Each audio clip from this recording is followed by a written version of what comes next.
friends, this is Aromie here. Welcome back to our life beginning and always, right? I done forgot our life anyway. Here we are. Here we are with Cove. You turn to look around the room a little more, studying the books on your desk and the pictures on the walls.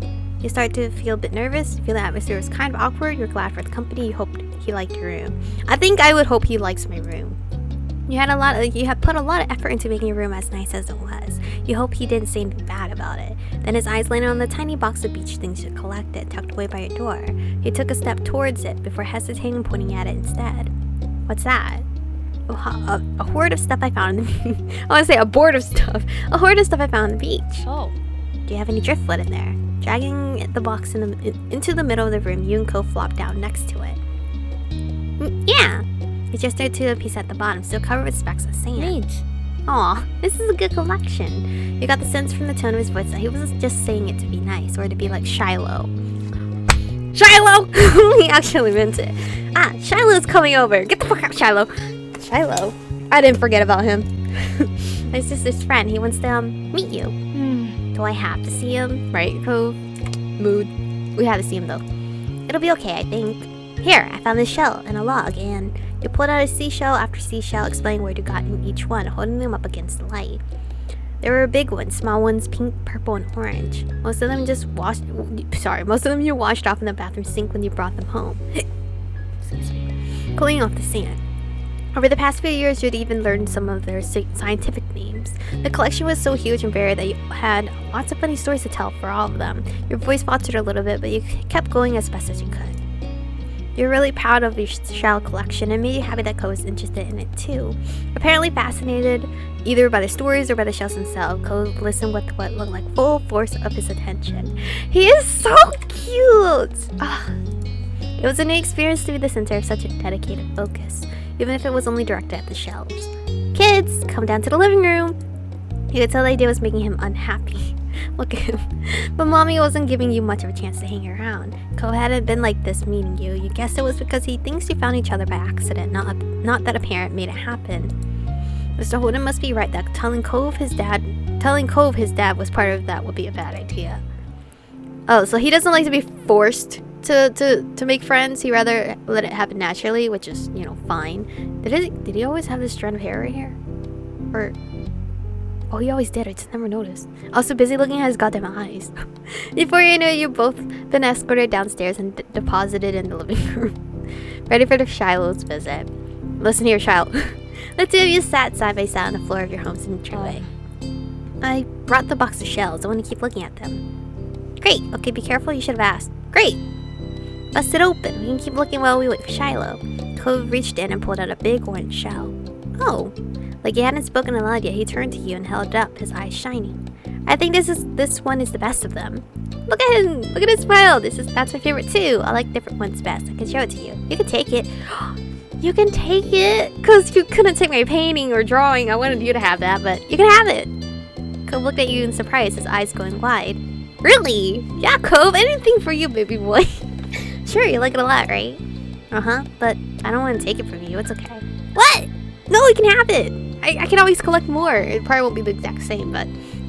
You got the impression he was hesitant to accept something because he didn't know you very well. You insisted you let it go? No, I insist. No, it's okay. No, it's okay for you. Oh, it's okay for you. Look at me! You pushed a shell against Cove's chest, willing him to receive the present, but Cove finally firmly shook his head and kept his arm tightly at his sides. It was a battle you couldn't win, at least not today. Cove was your neighbor now. Maybe you could give it to him another time. I'm just gonna plop it in front of his door. Well, not the front door, but maybe to the side in case somebody steps on it. Until you were still sitting on the floor looking through your collection of beach findings when the doorbell finally rang. Cove jumped, startled by the sound. Since the person hadn't knocked, you figured it was probably Shiloh. He knew where to look for that. Lizzie's friend. He looked so uninterested. You nodded, but that didn't seem to make Cove feel better. We haven't met Lizzie yet. Well, Cove hasn't. It was already obvious that Cove didn't hide his feelings well. You could tell that he wasn't thinking right away. This isn't a good idea. I'm sorry, there's nowhere to go. He's at our only door, and if you go upstairs, he'll find you. Cove glanced around the room, his eyes wide, and finally paused with his gaze locked onto the back of the house. I can go out the window. He is ready to commit to avoiding Shiloh at all costs. He was already walking towards it, scrambling to think of something to say. He stepped forward, then paused. Do you want to break your other arm? Shiloh's the least scary person alive. For now. Cheer up, Shiloh's gonna like you. Please don't get hurt. I'll come with you. Good idea, let's go. See, I'm stuck between please don't get hurt and I'll come with you. But like, Shiloh's not my favorite from what I remember. I'll come with you. Hurry, they'll see where we're going. He glanced back at you, then nodded. The two of you made your way to the window together. Look at us, we're already like Romeo and Julieting this without the deaths, please. It wasn't much of a distance to clamber out, but by the time you landed gently in the bushes, you looked up to see that Cove was already taking off away from the house. He was fast, but you knew you could outrun him if you had to. He was not that fast. You knew you could outrun him. He was not that fast, but neither were you. At that speed, you weren't sure if you could. No, you know what? I could outrun him, alright? Cove! You ran as fast as your legs could take you, grass whipping around your ankles as you did so. Cautiously, Cove slowed to a halt and looked back at you. Where are you going? I don't know, somewhere else. I just don't want to see... Michiko! Fuck! You looked back and saw Shiloh hopping down the hill after you, the backpack he clutched bouncing all around along the way. What are you doing? Can I come? He must have seen you leaving out the window and followed behind. Hi! Shiloh, who opened the door for you? Because I surely did not. Oh, hi, are you Cove? I mean, Shiloh looks cute too. Look at him. Look at him, he's so cute. But you know, Cove's more handsome. Yeah. I'm Shiloh. Okay. Yep, are you going back or are we gonna play outside? Oh, he's so cute, I feel bad. Shiloh's eyes moved between you and Cove. The smile remained strong on his face. It got a tiny frown from Cove in response. You were just grateful he hadn't asked why you had been running away. Inside, we left the box on the floor. Yeah, I want to check. I hope Mommy didn't move them. Okay. Oh, Shiloh sounds so cute. With Shiloh trailing behind you and Cove headed back toward the house. The plan for the afternoon, at least as far as you were concerned, was to sit and look at the beach things some more. You weren't really in the mood to do much of anything else. You held out a recent find to Cove, a scallop shell that had washed up on shore. It's a pretty color, kind of like my cast. The beautiful glittering pink did look a little bit like the wrapper on his arm. Pink is a nice color. I have to agree with you, Shiloh. It is a nice color. Okay. Oh? Is it your favorite? Not really. What is? Maybe green or blue. It might be yellow. Oh, those are all cool. I guess. I like those colors too. There are better colors. Not sure how to deal with the suddenly more awkward sounds you look back at your shells.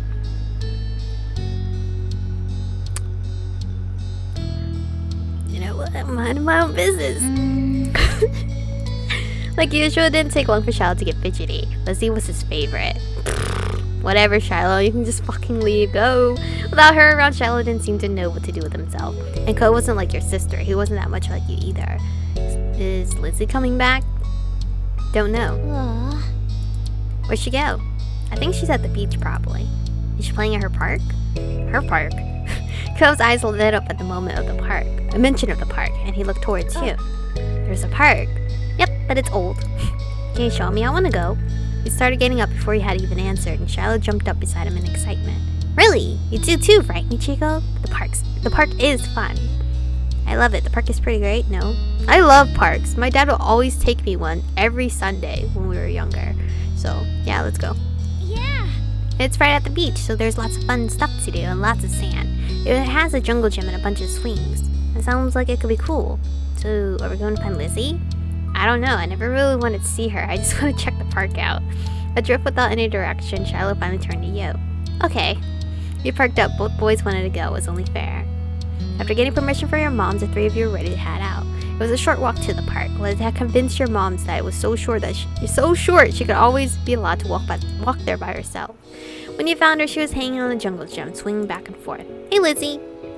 Her face lit up when she saw you, her big brown eyes going wide. Michiko, Shiloh. Hi.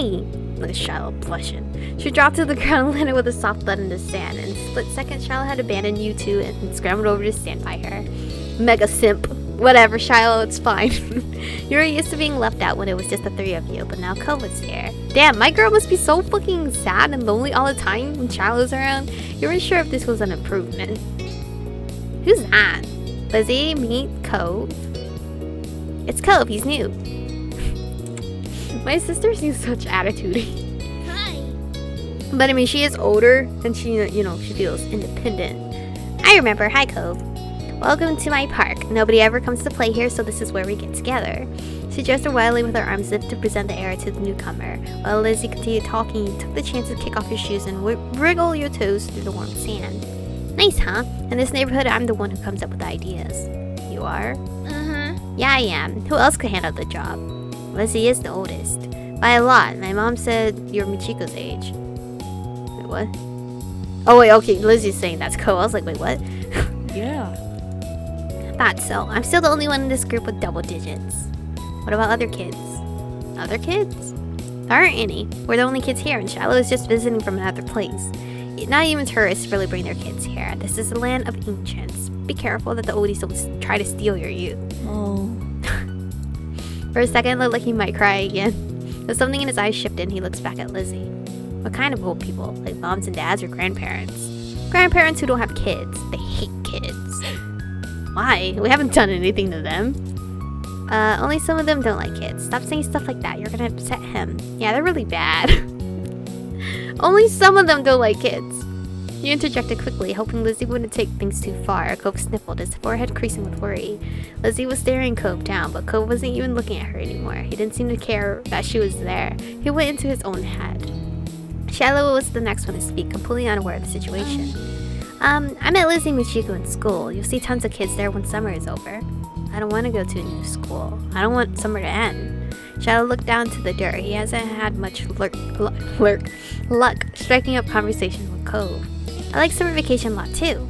All the building tension in the air suddenly vanished when Lizzie laughed. At Shiloh's discomfort at how weird she thought Cove was at something else entirely. You didn't really know. But she laughed, face crunching up. Okay. Welcome to Sunset Bird Cove. Take a seat, put up your feet, and get used to it. He's right. For the rest of the summer, Cove was always there. You saw him more than Shiloh, and on some days when she was in a bad mood or busy. When she wasn't, or was. You even saw him more than Lizzie. What? Okay. He became a staple of your everyday life, the way sun and lunch and the beach were. The first summer, you hadn't really been interested in him one way or another. He was just kind of a fact of life, someone you met because he was there. Of course, that was only the start of things. Ooh! Alright, so this is all the content we have. So obviously the top are all the free content that you'll get when you download the game. And then this is all the DLC stuff. Sleepover. Cannot wait for the sleepover. But let's go in order. So shopping first. Come back before it gets dark, alright, sport? This familiar voice drifted across the street and drew your attention away from the snail you've been watching inch slowly across the pavement. Cove waited in front of his dad, pushing his green hair back off of his face from where the breeze was blowing it over his glasses. He looked to be paying only a mild amount of attention as he was being handed a few slips of green paper. They reminded you of when you first met Mr. Holden, although he's probably not playing Cove to be friends with himself. Cove's dad seemed to feel your gaze somehow, or maybe you made a noise, because a second later his eyes were on you. He waved you over with a smile. He looked happy to see you, but you still felt a bit weird for getting caught. You've got to learn how to be more sneaky. You brushed your your hands together to free them of sand, then jogged over to join the two. How's it going? Good to see you again. What excitement are you up to today, Michiko? Nothing? You toed the pavement in front of you. It would be nice to tell them about the snail you found, but you didn't know if they liked snails. After you finished answering the question, Mr. Holden's attention returned to Cove, who was preoccupied with folding the bills he had into a tiny rectangle. Sounds fun. It does? You weren't sure about that. You know, Cove was about to hit the stores by the beach. Why don't you go with him? You shrugged. Cove was in the process of making a similar motion. You didn't have anything else to do, and you hadn't been to the stores in a few days. Maybe there was something new to look at. Maybe. Is that okay? I guess. I was going by myself, but I guess it is. You don't have to. Great! I'm sure you guys will have loads of fun.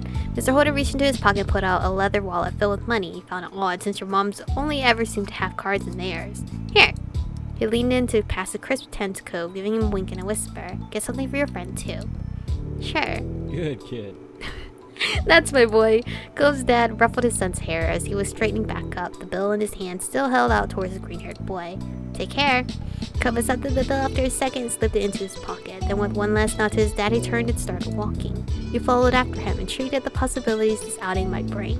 This is where we're going to end today's episode off. I faintly remember this this scene here, if I remember correctly, we can actually purchase something, like actual choosing. So I'm excited for that option. But anyway, thank you guys for watching today's episode. Stay beautiful, and I'll see you guys in the next